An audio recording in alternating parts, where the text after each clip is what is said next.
दोस्तों नमस्कार, good morning. मैं हूं रिपुंजय कुमार विमल। हमेशा ब्लॉग्स वगैरह कुछ ना कुछ बनाता ही रहता हूं।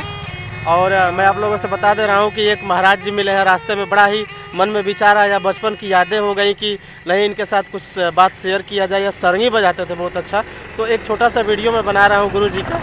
आप लोग देखिए इस चीज़ को और समझिए, बचपन की यादें हैं गुरु जी।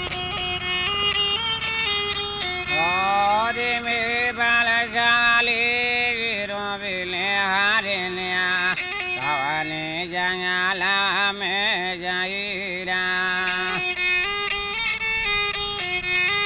हरिना हरिने चारता जंगल में राधा लगावे गला फसैरा। क्या बात है।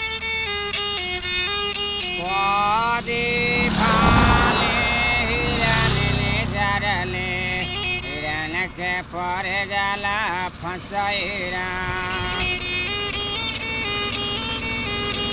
राधा के धारा चलबा तोहर मथुरा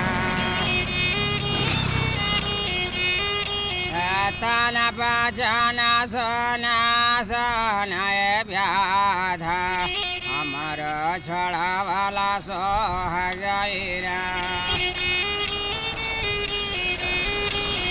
तन बचना सोना सोनाए व्याधा हमर छड़ा वाला सोह गईरा। तन बचना सोना सोनाए व्याधा चलना गले के फसैरा।